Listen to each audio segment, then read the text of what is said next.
안녕하십니까. 서초동 사랑꾼 최한결의 변호사입니다. 명재법률팀장입니다. 네, 안녕하세요. 네, 정말 이제 오랜만에 또 찾아뵙는데요. 네.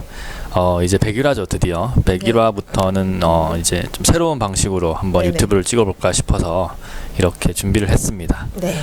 저희가 뭘 찍어볼까 계속 고민을 하다가 저희한테 맨날 이제 글이 올라오잖아요. 질문들이 올라와서 이제 그런 사연들 중에서 이제 몇 개를 골라가지고 읽어드리고 한 시원한 답변을 드리도록 하겠습니다. 아마 네네.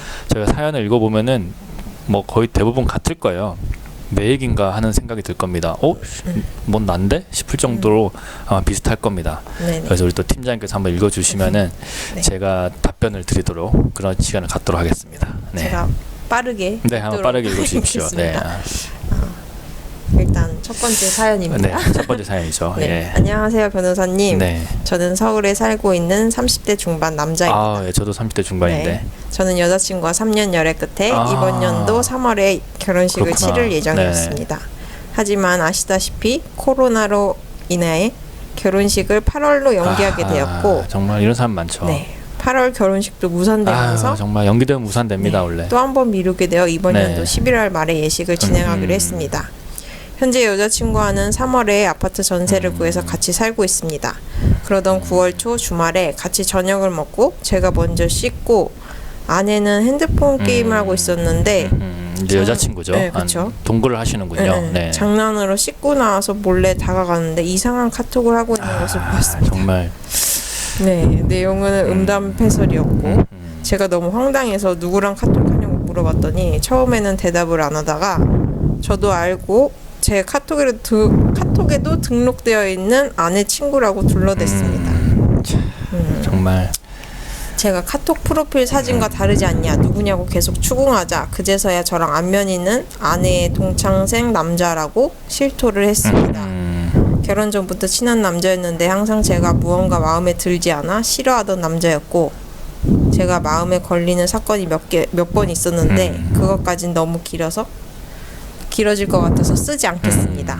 제가 나머지 있었겠죠. 네, 그렇죠. 제가 나머지 카톡을 보여달라고 화를 내니 처음에는 장난이었다고 하다가 미안하다고 하다가 결국에 실토한 것이 그 남자 동창생과 잠자리를 가졌다는 겁니다. 정말 진짜 동물의 왕국인데 동물의 왕국. 8월에 모임을 가지고 새벽에 들어온 적이 있었는데 그때였다고 딱 한 번뿐인 실수였다고 합니다. 네네. 아내는 지금도 계속 미안하다며 울고불고 빌고 있는 상태인데 저는 더 이상의 신뢰를 잃어 헤어지려고 합니다. 하지만 억울한 마음에 그 동창생 남자한테 상간자 소송이라도 걸고 싶은데 제가 할 수 있는 조건인지 궁금합니다. 이미 양가의 인사는 다 드린 상태고 결혼식만 못 올렸을 뿐입니다. 저도 상간자 소송을 그 남자한테 걸 수 있을까요? 이게 걸 수 있죠. 네, 이거 사연 읽어보시는 게 사실 여기 다 써 있잖아요. 네네. 써 있는데 정말 그 딱 한 번 실수한 게 아닐 겁니다. 이거 여러 번 실수했을 거고요, 분명히. 네, 와이프가 여러 번 실수하셨을 겁니다. 몇 아마. 번의 그게 있었네요. 네, 그래서 동창생 조심하셔야 돼요. 이제 뭐 자신의 배우자가 동창생이랑 뭔가 한다, 뭐 동창 만나러 간다, 동창회 간다 이러면은 진짜 동창회 동자만 꺼내도 진짜 그건 의심을 해봐야 됩니다. 안 돼. 안 되고 뭐 밴드 한번 들어가 보세요. 밴드 들어가 보면은 무슨 저도 이제 완월 초등학교 무슨 몇 회 졸업생 이렇게 딱 그런 밴드가 있더라고요. 저도 이제 호기심에 한번 들어가 보려고 했는데 저는 안 들어갔습니다. 저는 안 들어갔고요. 너무 잘하시네요. 네, 뭐 이런 거 있습니다. 절대 근데 들어가면 안 되고. 네네. 일단은 상감의 소송 걸 수 있죠. 왜냐하면 지금 사실혼으로만 인정을 받으면 걸 수가 있어요. 네네. 일단은 사실혼이라는 게 지금 뭐 법 조문에는 없습니다. 네네. 일단 우리나라 법체계 민법 법체계가 인정하는 혼인관계는 법률혼입니다. 구청에 가서 이제 신고를 해야 되는데 그래도 사실적으로 혼인관계에 이르렀다라는 인정만 받으면은 이제 법률혼과 유사한 이제 좀 보호를 해줘요. 그 중에 대표적인 게 재산분할. 헤어지면은 지금 보면은 이제 결혼식도 무산되고 이제 같이 전세를 같이 구해가지고 그 돈을 이제 재산분할을 해야죠. 보통 이렇게 얼마 안 됐을 때는 사실은 뭐 해소에 따른 재산분할 청구를 하면은 원상 회복에 해당돼요. 자기가 갖고 온 거 그대로 이제 가져가는.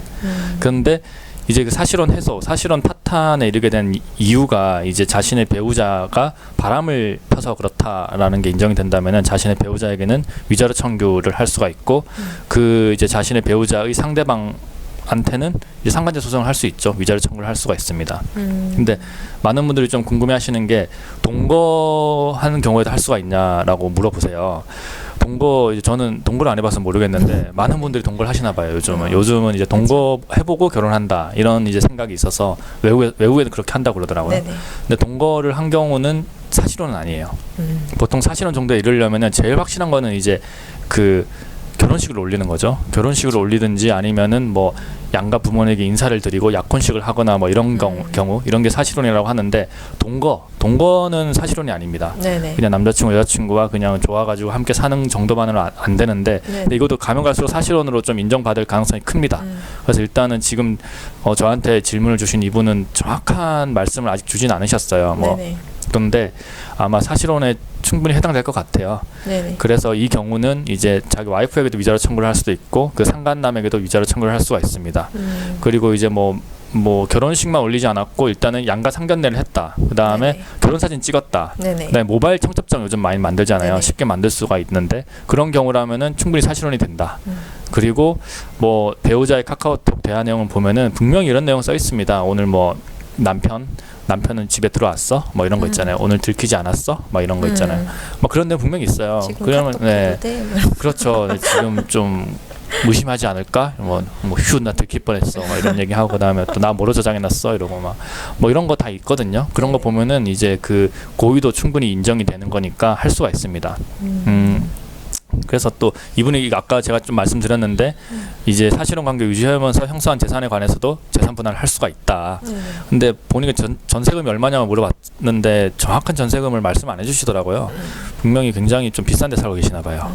이 강남 쪽에 살고 계시는 것 같은데 일단 전세금에 대해서도 이제 자기가 가져온 거 원상 회복에 해당됩니다. 보통 원상 회복을 하는데 중요한 게 뭐냐면 보통 이런 거 할 때 자기 와이프 예비 신부 명의로 그 전세 계약을 체결하는 경우가 있습니다. 이런 경우라면은 이제 하루 빨리 이제 그 이제 전세 임대인에게 그 채권에 대해 가지고 전세금 반환 보증 채권에 대해 가지고 가압류를 걸어야 돼요. 그런 것도 있으니까 좀 더 구체적인 것은 저를 찾아오시라. 저를 찾아오시면은 제가 서초동 오시면 제가 좀 더 상세하게 설명을 해드리겠다. 아무튼 오늘의 결론은 법률혼이 아니더라도 상간제 소송을 할 수가 있다는 거 명심하시고요.